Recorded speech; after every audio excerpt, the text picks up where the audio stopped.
Good morning students. पहले हमने unit 1 का चैप्टर 1 कर लिया था, मेथड्स ऑफ कम्युनिकेशन। आज हम उसी यूनिट का chapter 2 session 2 the significance of feedback in communication cycle ये रीड करेंगे। सिग्निफिकेंस क्या होता है बेटा? इंपॉर्टेंस। फीडबैक अभी हम पढ़ेंगे क्या होता है, और कम्युनिकेशन साइकिल जो हम कम्युनिकेट करते हैं उसका जो साइकिल होता है उसमें उन्होंने पूछा फीडबैक का क्या मतलब है। सबसे पहले देखो, कम्युनिकेशन मैंने आपको फर्स्ट टाइम भी बताया था जब हमने स्टार्ट किया था यूनिट। वो एक्ट होता है जिसमें हम मैसेज एक दूसरे को कन्वे करते हैं म्यूचुअली अंडरस्टैंडिंग से, कोई साइन यूज करके, कोई सिंबल या बोल के या लिख के, किसी भी तरह से हम जिसको सेंड करते हैं मैसेजेस को, वो होती है कम्युनिकेशन। कहते हैं जो कम्युनिकेशन में जो वर्ड है कम्युनिज, ये लेटिन वर्ड है। लेटिन वर्ड, इसका मतलब क्या होता है कम्युनिज का? किसी को कोई चीज शेयर करना, टू पार्टिसिपेट, किसी चीज में पार्टिसिपेट करना, शेयर करना, तो ये होती है communication. It is a process through which people can exchange facts, ideas और ओपिनियंस विद अनदर। इसमें क्या होता है, पीपल अपने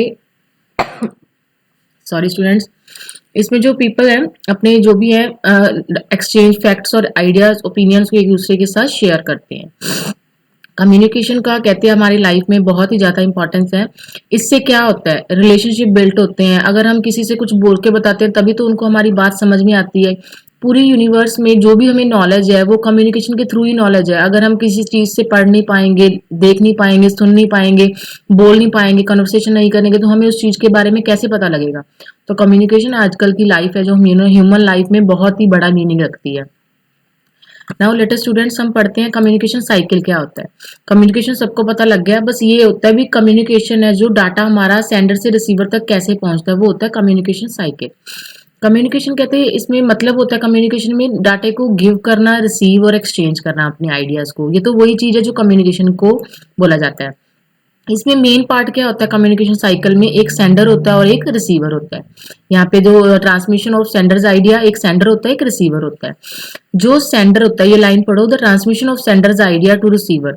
सेंडर की आइडिया का रिसीवर को ट्रांसमिट करना, और रिसीवर से जो फीडबैक आती है वो सेंडर के पास वापस चले जाना, ये पूरा क्या होता है आपका कम्युनिकेशन साइकिल।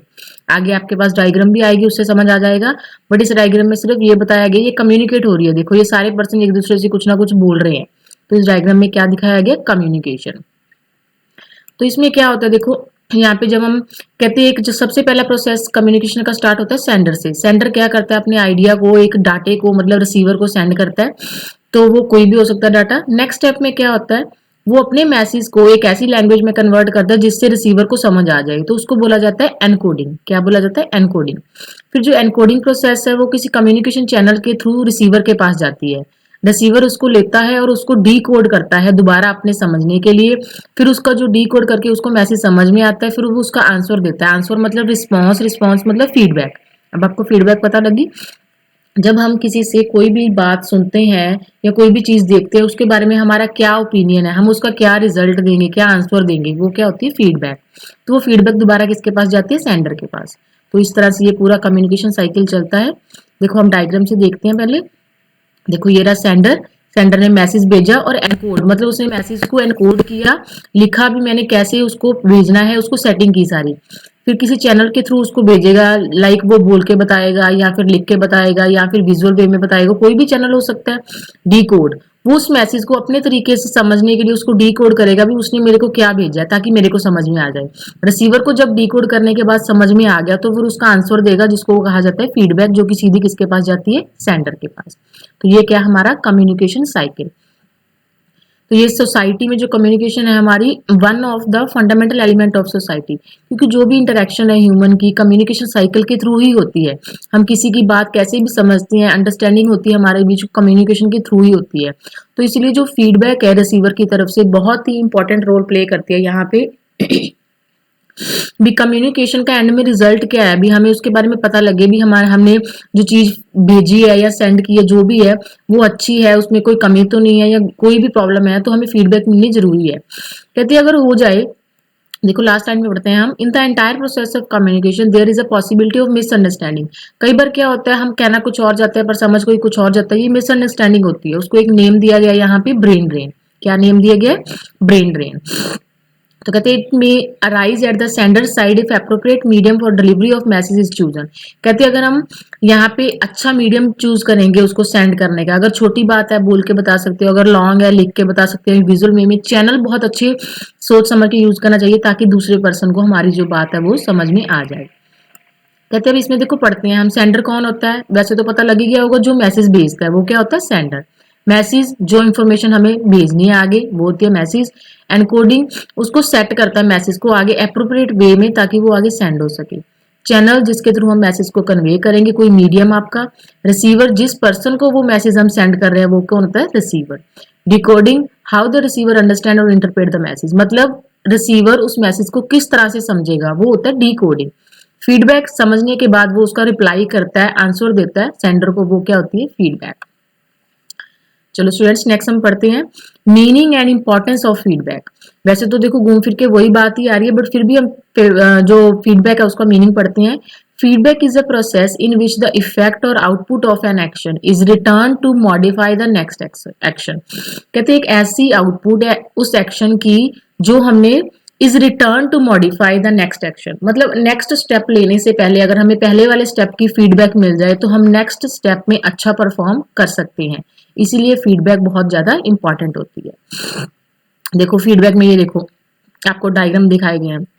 अगर कोई कंटेंट होता है ना, हम जैसे फीडबैक देते हैं उस पर स्माइल भेज देते हैं, थम्स अप भेज देते हैं या डाउन वाला सिंबल भेजते हैं, तो ये फीडबैक ही होती है भी हमें आपका डाटा अच्छा लगा, बहुत अच्छा लगा, हम सैड हैं ये देख के, या आप थम्स अप करोगे बहुत अच्छा लगा, डाउन करोगे तो मेरे को अच्छा नहीं लगा। तो ये सारे क्या है, फीडबैक के सिंबल्स ही हो गए, चाहे आप उसको सिंबल के थ्रू करो चाहे बोल के करो। फीडबैक क्या होती है, कहते हैं एक ट्रांसमिशन होती है evaluating information about an action. किसी भी एक्शन को इवैल्यूएट करने के लिए, इवेंट को प्रोसेस का रिजल्ट निकालने के लिए एंड में जो फीडबैक होती है वो होती है जिसमें हम क्या करते हैं, पीपल को बताते हैं भी आप इसको और इफेक्टिव कैसे बना सकते हो, इसमें क्या कमी रह गई है, क्या अच्छा था क्या नहीं अच्छा था। ये सारे पैराग्राफ में इसी चीज के बारे में ही डिटेल में बताया गया है। कहते feedback occurs when an environment reacts to an action और बिहेवियर। फीडबैक आती कब है, जब हम किसी चीज पे रिएक्ट करते हैं, वो फीडबैक ही होती है। फॉर एग्जांपल कस्टमर फीडबैक, जैसे कोई प्रोडक्ट खरीदता है कस्टमर, तो उस प्रोडक्ट के बारे में वो फीडबैक तो देगा, मेरे को प्रोडक्ट कैसा लगा, अच्छा है नहीं अच्छा है, यूजफुल नहीं है मेरे लिए, या मेरे को अच्छा नहीं लगा, तो ये फीडबैक ही होती है। अगर फीडबैक देता है, जैसे इंप्लॉयज की फीडबैक है, अगर किसी कंपनी में काम कर रहे हैं, अगर इंप्लॉय को फीडबैक मिलेगा भी ये इंप्लॉय आपका अच्छा काम कर रहा है, ये इंप्लॉय आपका अच्छा काम नहीं कर रहा, तो इससे क्या है, उनकी एफिशिएंसी के बारे में पता लगता है भी कौन पर्सन किस तरह से अपना वर्क अच्छे से कर रहा है या नहीं कर रहा। तो ये पॉजिटिव भी हो सकती है, यहाँ पे लिखा हुआ नेगेटिव भी हो सकती है, यूजफुल भी हो सकती है, नॉट यूजफुल भी हो सकती है, किसी भी तरह से हो सकती है। ये आप थोड़ा सा डिटेल में पढ़ लेना इसको क्या लिखा गया है। और नेक्स्ट हमारे पास आता है इफेक्टिव फीडबैक इज इंपॉर्टेंट। हमारे पास जो फीडबैक है वो क्यों जरूरी है, उसके लिए पढ़ते हैं हमें क्यों हेल्प करती है ये फीडबैक। सबसे पहले it helps people get on track. कहते हैं ये पीपल को हेल्प करती है ताकि वो सही ट्रैक पे आ सके, सही चीज को गाइड हो सके उसको। It serves as a guide to assist people to know how they and others perceive their performance. उसको पता लगेगा उसकी परफॉर्मेंस किस तरह से हुई है, अच्छी या बुरी, तो उसको ट्रैक पे लेने के लिए। It can be very motivating and energising. इससे क्या होता है, अगर हम अच्छी फीडबैक देते हैं वो मोटिवेट होता है, एनर्जाइज होता है और नेक्स्ट वाला जो काम है अपना बहुत अच्छे से करता है।